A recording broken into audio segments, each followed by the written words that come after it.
কি খবর সবার? এত রাতে কেন এসেছিস তোরা? কি ভূতের গল্প শুনবি? হ্যাঁ হ্যাঁ, ঠিক আছে ঠিক আছে, তোদের বায়না তাই একটা সত্যিকারের ভূতের গল্প শোনাবো। কিন্তু সাবধান, এই গল্প শুনে রাতে ঘুম হবে তো? এটা আমাদের গ্রামের সেই শাকচুন্নির গল্প, একটা ভয়ঙ্কর ভূত যে রাতের অন্ধকারে গ্রামের পথে ঘুরে লোকজনকে বিরক্ত করে। তবে এটা শুধু ভয়ের গল্প নয়, এতে আছে সাহস, বন্ধুত্ব আর দয়ার শিক্ষা। চুপচাপ বস আর শোন।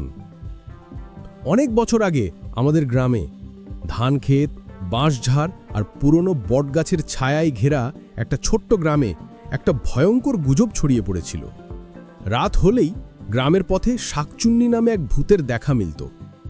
দেখতে সে ভয়ানক, লম্বা কালো চুল, মুখ ঢেকে রাখে, ছেঁড়া শাড়ি মাটিতে ঝুলছে, আর তার চোখ দুটো জ্বলে লাল আগুনের মতো।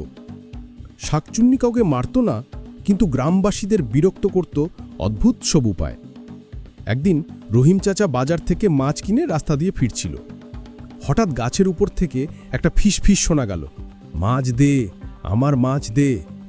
রহিম চাচা ভয়ে কাঁপতে কাঁপতে দেখল গাছের ডালে একটা ছায়া দোলছে।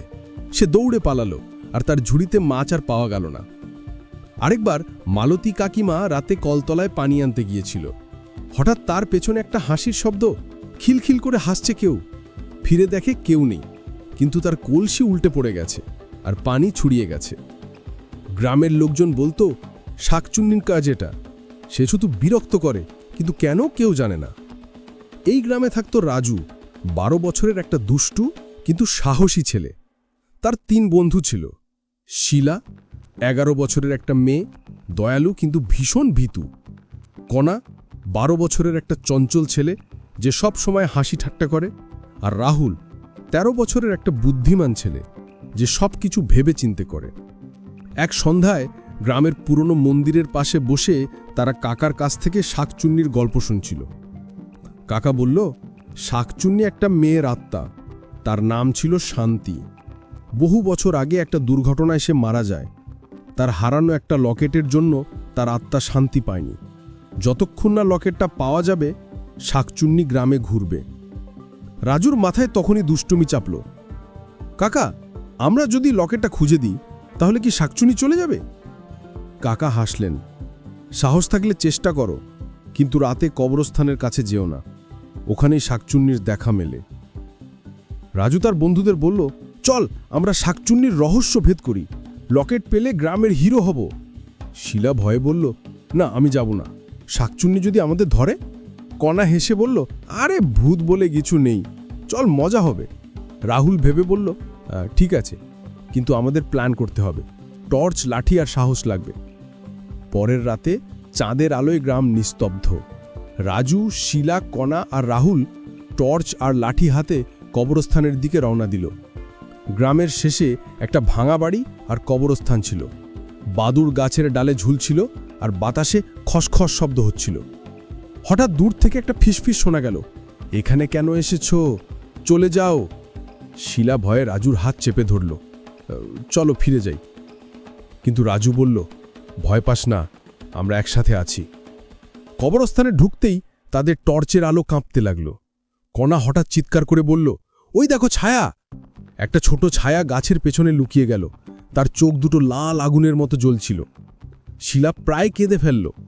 রাহুল ফিসফিস করে বলল, শান্ত থাক, এটা শাকচুন্নি, আমাদের ভয় দেখাতে চায়। তারা একটা পুরনো সমাধির কাছে গেল। সেখানে মাটিতে একটা ছেঁড়া কাপড় পড়েছিল। রাজু সাহস করে গেছে, দেখো দেখো, কাপড়ের মধ্যে একটা পুরনো লকেট ঝুলছে। লকেটটা হাতে নিতেই বাতাস থেমে গেল, চারপাশ নিস্তব্ধ। হঠাৎ একটা ভয়ঙ্কর হাসি, খিলখিল কিন্তু ঠান্ডা। শাকচুন্নি তাদের সামনে এসে দাঁড়ালো। তার মুখ ঢাকা ছিল কালো চুলে, শাড়ি মাটিতে ঝুলছে। সে বলল, আমার লকেট তুই কেন নিলি? শিলা চিৎকার করে উঠল, কিন্তু রাজু সাহস করে বলল, আমরা তোমাকে ক্ষতি করতে চাই না, আমরা তোমার শান্তি চাই।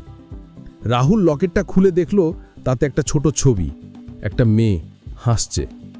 রাহুল বলল, এটা কি তোমার ছবি, শান্তি? তুমি কেন এখানে আটকে আছো? শাকচুন্নির চোখের লাল আভা কমে গেল। সে ধীরে ধীরে বলল, আমি শান্তি, এই গ্রামের মেয়ে। আমার বাবা মা আমাকে এই লকেটটা দিয়েছিল। একটা দুর্ঘটনায় আমি মারা যাই, লকেটটা হারিয়ে যায় আর আমি শান্তি পাইনি। আমি শুধু এটা ফিরিয়ে দিতে চাই। কিন্তু হঠাৎ একটা টুইস্ট। শাকচুন্নি বলল, লকেটটা মন্দিরে নিয়ে যাও, কিন্তু সাবধান, পথে আমার ছায়া তোদের পরীক্ষা করবে। রাজুরা ভয় পেলেও সিদ্ধান্ত নিল তারা লকেটটা ফিরিয়ে দেবে। পথে গাছের ডাল থেকে হাসির শব্দ, পায়ের ছাপ মাটিতে আপনা আপনি ফুটে উঠল। শিলা বলল, আমি আর পারছি না। কিন্তু কণা হেসে বলল, আহারে, ভূত তো আমাদের সাহস দেখতে চায়। অবশেষে তারা পুরনো মন্দিরে পৌঁছেল। লকেটটা বেদিতে রাখতেই একটা উষ্ণ আলো ছড়িয়ে পড়ল। শাকচুন্নির ছায়া এসে দাঁড়ালো, কিন্তু এবার তার মুখে হাসি। তোরা আমাকে মুক্তি দিয়েছিস, এবার আমি শান্তিতে যেতে পারবো। তার ছায়া মিলিয়ে গেল। তো বামারা, কেমন লাগলো শাকচুন্নির গল্প? ভয় পেলে না সাহস হলো? রাজু আর তার বন্ধুরা দেখিয়েছে সাহস আর দয়া দিয়ে যে কোনো ভয়ে জয় করা যায়। শাকচুন্নির আত্মা শান্তি পেয়েছে আর গ্রাম আবার নিরাপদ। এবার বল, আরেকটা ভূতের গল্প শুনবি নাকি ঘুমোতে যাবি?